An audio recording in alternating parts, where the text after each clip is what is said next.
Hi, welcome to my channel. This is Zero to Genius in Commerce and Accountancy classes. நம்ம பார்க்குறது Commerce 12th Standard Chapter 21, The Sale of Goods Act 1913. What is contract of sale of goods? What is contract of sale of goods? Contract of sale of goods ஒரு act. அந்த ஆக்டில் என்னென்னா ஒரு கூட் நம்ம விற்கிறப்ப ஒரு person கிட்டே இன்னொரு பர்சன் போகிறப்போ ஒரு ஆக்ட் ஃபார்ம் ஆகும். அந்த ஆக்ட் தான் வந்து sale of goods act. So ஒரு ஓனர்ஷிப்னுக்கு அப்சல்யூட்லி அவங்க ஃப்ரீடமாக இருக்கும். ஒருத்தவங்க விற்கிறது இல்லாட்டி வாங்குறது எது இருந்தாலும் ஒரு அவங்களுக்குன்னு ரைட்ஸ் இருக்கும். ஸோ அது எல்லாமே அவங்க ஃபாலோ பண்ணால் தான் we call it as a contract of sale of goods. List down the essential elements of contract of sale. So essential elements பார்த்திங்கன்னா 2 parties. ஸோ பையர் செல்லர் இருக்கணும். கண்டிப்பாக பையரும் செல்லரும் ஒரே பர்சனாக இருக்க முடியாது. அது ஒன்று. Transfer of property. ஸோ ஒருத்தவங்க கிட்டேருந்து அவங்களோட ரைட்ஸ் ஒருத்தவங்களுக்கு ட்ரான்ஸ்ஃபர் பண்ணணும், பாஸ் பண்ணணும். அதுதான் வந்து ட்ரான்ஸ்ஃபர் ஆஃப் ப்ராப்பர்ட்டி. கூட்ஸ் வந்து என்னென்னாக்கா கூட்ஸ் இங்கே எக்ஸ்க்ளூட் எதெல்லாம் இருக்காதுன்னா money, actionable claim, immovable property.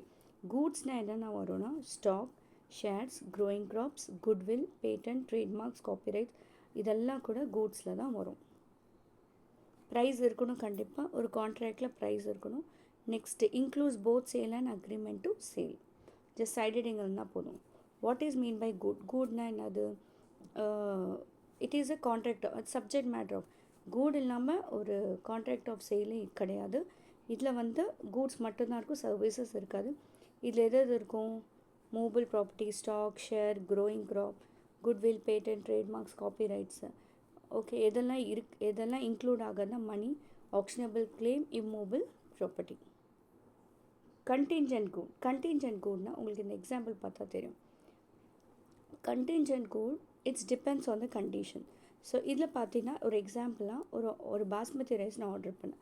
கண்டின்ஜென்ட் situation 1, situation 2. எனக்கு அந்த பாஸ்மதி ரைஸ் ஆன் டைமில் ரிசீவ் ஆகிடுச்சு. This is sale executed. Suppose எனக்கு பாஸ்மதி ரைஸ் வரலன்னா நோ சேல். இதுதான் may or may not be. It depend upon the contingency. That is happening or not happening. Probability வந்தால் வரும், இல்லாட்டி இல்லை. வந்துச்சுன்னா சேல் எக்ஸிக்யூட்டட், வரலன்னா நாட் எக்ஸிக்யூட்டட். இதுதான் வந்து contingent good. Next, short answers. Discuss in detail about existing goods. Existing goods now already existing goods are those owned or possessed by the seller at the time of contract of sale. Goods possessed already own பண்ணிட்டாங்க, possessed அந்த seller வந்து அவங்களோட seller தான் owner அதில். So அதுதான் வந்து existing goods. Existing goods 3 category இருக்குது. Specific, ascertain, generic or uncertain goods. இதில் பார்த்தீங்கன்னா specific goods, existing goods specific goods பார்த்தா ஒரு போயிட்டு நம்ம ஒரு சாரீஸ் பார்க்குறோம். ஒரு சாரீஸ் நல்லா எக்ஸாம் பண்ணிவிட்டு ஓகே இந்த சாரீ நான் செலக்ட் பண்ணுறேன்னா that is called specific goods. Ascertain கூட்ஸ்னால் என்னென்னாக்கா சிமிலராக இருக்கும், பட் அதுலேருந்து நம்ம செலக்ட் பண்ணல. கார் நம்ம டிஃப்ரெண்ட் வெரைட்டிஸ் ஆஃப் கார்ஸ் இருக்கும், பட் அதே போய்ட்டு நம்ம ஒரு செலக்ட் பண்ணுறது தான் வந்து அசர்டைன் கூட்ஸ். இதில் வந்து அன்அசர்டைன். இதில் காரு, பைக்கு எல்லாமே இருக்கும், அதுலேருந்து நம்ம சேல் பண்ணுறது தான் வந்து will call unascertain. Example, A want to buy a car from a showroom. Different models at different price has been all this model represent unascertain. So விதவிதமாக இருக்கிறது தான் வந்து அன்அசர்டைன். இம்ப்ளைட் கண்டிஷன்ஸ் ஆர் வாரண்டிஸ், அது ரொம்ப முக்கியம். எவ்ரி கான்ட்ராக்டில் implied conditions, express and implied conditions இருக்கும், அண்ட் வாரண்டிஸ் இருக்கும். ஸோ இதில் வந்து கான்ட்ராக்ட்குள்ளே தான் இதெல்லாம் வரும். So next conditions has to implied condition has to title. Condition has to sides. டைட்டில்னால் ஸோ ஒரு செல்லர் வந்து ஒரு கூட்ஸ் விற்கிறப்போ okay the buyer can assume the seller had right to sell. So இங்கே R purchased a motor car from D and use it for 4 months. Later, after 6 months, two owner came and proved that he is a true owner.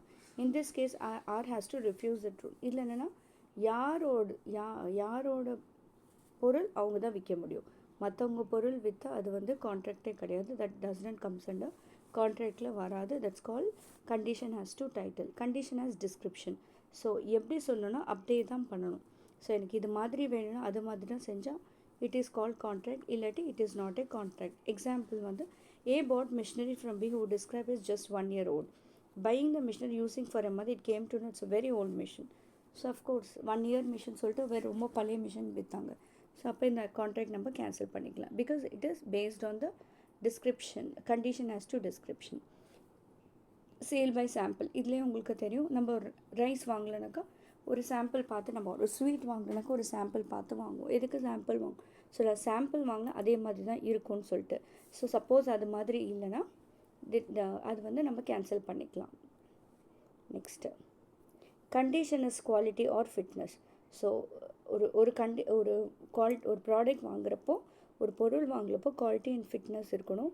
ஏன்னா இந்த particular நீடுக்கு தான் அப்படின்னு சொல்லிட்டு இருக்கணும். For example, A bought set of false teeth. இது வந்து ஏ வந்து ஒரு டென்டிஸ்ட் கிட்ட போயிட்டு ஒரு டீத் வாங்கியிருக்காங்க. அது செட்டு வாங்கினப்போ அது ஃபிட் பண்ணுறப்போ அது ஃபிட்டே ஆகலை. ஸோ அது ரிஜெக்ட் பண்ணிட்டாங்க. ஏன்னா அது எதுக்குன்னு அந்த பர்பஸ்க்கு அவங்களால யூஸ் பண்ண முடியல.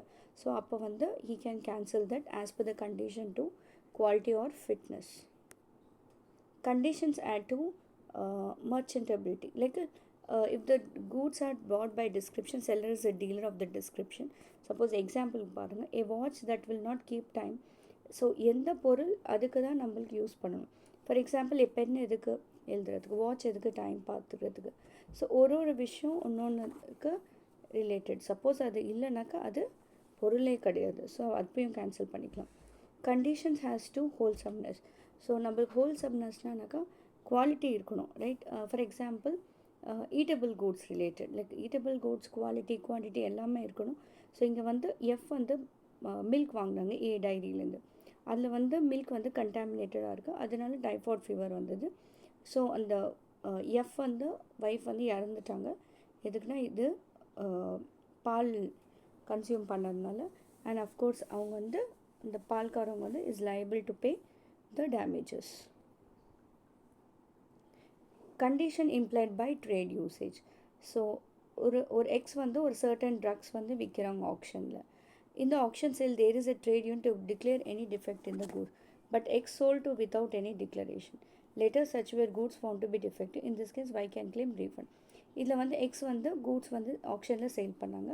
அந்த டைமில் ஒன்றும் டிஃபெக்ட் எதுவும் சொல்ல, அதுக்கப்புறம் தான் தெரிஞ்சிச்சு அது டிஃபெக்டிவ் இருக்குன்னு. அப்போது X can claim Y can claim from X. Implied position. So இதில் நீங்கள் 5 எழுதலாம். எல்லாத்தையும் எக்ஸ்பிளைன் பண்ணுறேன், பட் ஏதாவது நீங்கள் 5 எழுதலாம். Implied warranty quiet possession, that is X sold a second hand radio to Y who spent 100 on the repairs to radio. This radio was seized by the police as was stolen one. While filed a suit against X for the recovery of damages for breach of warranty. இதில் என்னன்னாக்கா X வந்து sold பண்ணாங்க second hand ரேடியோவுக்கு. 100 rupees spend பண்ணிவிட்டு அந்த ரேடியோலாம் repair பண்ணிட்டாங்க. But அதுக்கப்புறம் police வந்து cheese பண்ணிட்டாங்க. அப்புறம் எக்ஸ்க்கு தான் ரீகவர் பண்ணணும். ஏன்னா ரிப்பேருக்கும் 100 rupees, அவங்க சேல் பண்ணதுக்கும் எல்லாத்தையுமே கொடுக்கணும். அதுதான் வந்து quiet position. Free from any encumbrances, that is எதுவுமே வந்து ஹைப்போத்திகேட்டடாக இருக்கக்கூடாது. இதில் வந்து example, X borrowed ₹50,000 from Y and hypothecated his rickshaw with Y. அதுக்கப்புறம் எக்ஸ் என்ன பண்ணாங்கனாக்கா அந்த ஜெட் கிட்ட விற்றுட்டாங்க. எக்ஸ் வந்து 50,000 கொடுத்தாங்க ஒய்க்கு. ஒய் கட்ட முடியலன்னு சொல்லிட்டு அந்த அவங்களோட ஆட்டோ எடுத்துட்டாங்க செக்யூரிட்டியாக. அதுக்கப்புறம் கொஞ்ச நாளுக்கு அப்புறம் எக்ஸ் என்ன பண்ணிட்டாங்க, ஜெட்டுக்கு விற்றுட்டாங்க. ஜெட் வந்து can claim damages because it is distributed by Y having a encumbrance of the auto. So அவங்க பொசிஷன் இன்னும் அவங்க கொடுக்கவே இல்லை, அதுக்குள்ளே எப்படி விற்க முடியும்? ஸோ அந்த பேஸ் மேலே நீங்கள் விற்கலாம், கேஸ் போகலாம். Warranty in the case of dangerous goods. Dangerous கூட்ஸில் கொடுக்குறப்ப அவங்களுக்கு வந்து ப்ரிகாஷன்ஸ் கொடுக்கணும். ஓகே, இந்த டின் நீங்கள் இப்படி தான் ஓப்பன் பண்ணணும், இப்படி ஓப்பன் பண்ணக்கூடாது, இப்படி ஓப்பன் பண்ணிங்கன்னா உங்களுக்கு ஃபயர் வரும், இதுமாதிரி ஷாக் அடிக்கும், லைக் ஏதாவது இருந்தாக்கா டேஞ்சரஸ் கூட்ஸ் பேஸ் மேலேன்னா கம்பல்சரி அவங்க இன்ஸ்ட்ரக்ஷன் கொடுக்கணும். இன்ஸ்ட்ரக்ஷன் கொடுக்காம அவங்க இது பண்ணாங்கன்னா அப்பயும் அவங்க லயபிள். Next long question. இது ஆக்சுவலி 5 marks தான், 3 marks தான். நீங்கள் வெறும் சைட் ஹெட்டிங்ஸ் எழுதினாவே போதும். ஸோ ஏதாவது 3 எழுதுனா, பட் எல்லாத்தையுமே நான் எக்ஸ்பிளைன் பண்ணேன். ஏன்னா கம்பல்சரி கொஷின்ஸ் கூட அவங்க கேட்க சான்சஸ் இருக்குது. Right, next elements of contract of sale. Same thing இப்போ சொன்னது தான். 2 parties இருக்கணும், பையர் அண்ட் செல்லர் இருக்கணும். ட்ரான்ஸ்ஃபர் ஆஃப் ப்ராப்பர்ட்டி, ஒருத்தவங்ககிட்ட இன்னொருத்தவங்க கண்டிப்பாக ட்ரான்ஸ்ஃபர் ஆகணும். கூட்ஸ் நான் சொல்லியாச்சு. ப்ரைஸ் இருக்கணும். ஸோ பார்ட்டர் சிஸ்டமெல்லாம் இருக்கக்கூடாது. Buying and selling of goods எல்லாம் இருக்கக்கூடாது. they should be both parties and they should be sell the goods. கிரெடிட்டாகவும் கூட இருக்கலாம், பட் பொருள் கொடுத்து பொருள் வாங்குறதுலாம் it's not a price. Include sale and agreement. சேல்னால் உடனே சேல் பண்ண, அக்ரிமெண்ட் டு சேல்னால் ஃப்யூச்சர் டேட்டில் அந்த சர்டன் கண்டிஷன்ஸ் நம்ம ஃபில் பண்ணுறது agreement to sale. Distinguish between conditions and warranty. கண்டிஷன்ஸ்னால் என்னன்னாக்கா இது வந்து கண்டிப்பாக இருக்கிற வேண்டியது இது, ரைட்? ஸோ இது வந்து core to the contract, so அது கண்டிஷன் சொல்லுவாங்க. வாரண்டினா என்னன்னாக்கா கொலாட்ரல், ஜஸ்ட் இது செகண்டரி தான், இது கண்டிப்பாக இருக்கணும்னு இல்லை, that is called as a warranty. கண்டிஷனுக்கு வாரண்ட்டி டிஃப்ரென்ஸ் சொல்லிடுறேன்.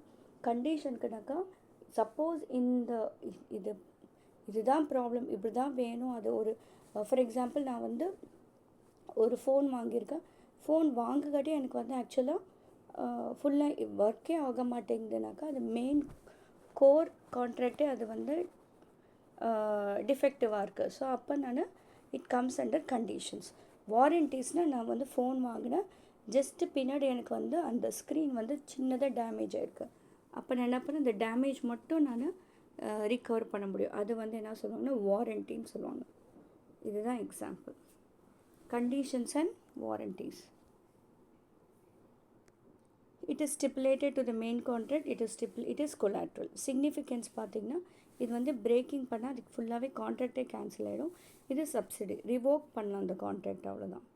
ட்ரான்ஸ்ஃபர் ஆஃப் ஓனர்ஷிப், இது வந்து ட்ரான்ஸ்ஃபர் ஆகாது until unless you fulfill the conditions. இதில் ஓனர்ஷிப் ட்ரான்ஸ்ஃபரே ஆகாது, ஏன்னா வாரண்ட்டி நீங்கள் ஃபுல்ஃபில் பண்ணணும். ரெமிடி வந்து பிரீச் ஆஃப் கான்ட்ராக்ட் கேன்சல் ஆகிடும். சப்போஸ் கான்ட்ராக்ட் ஃபுல்ஃபில் பண்ணலைன்னா கான்ட்ராக்ட் கேன்சல் ஆகிடும். இது வந்து அந்த பர்டிகுலர் எஃபெக்டட் பர்சன் மட்டும் ரிகவர் பண்ணணும் அந்த டேமேஜ் மட்டும். ட்ரீட்மெண்ட் வந்து இது வந்து breach of condition maybe treated as breach of warranty. But breach of warranty கண்டிப்பாக கண்டிஷனாக உங்களால் ட்ரீட் பண்ண முடியாது. அவ்வளோதான். இந்த வீடியோ உங்களுக்கு பிடிச்சிருந்துச்சுன்னா லைக் பண்ணுங்கள், ஷேர் பண்ணுங்கள், சப்ஸ்கிரைப் பண்ணுங்கள், மற்றவங்களுக்கும் ஷேர் பண்ணுங்கள். Thank you all.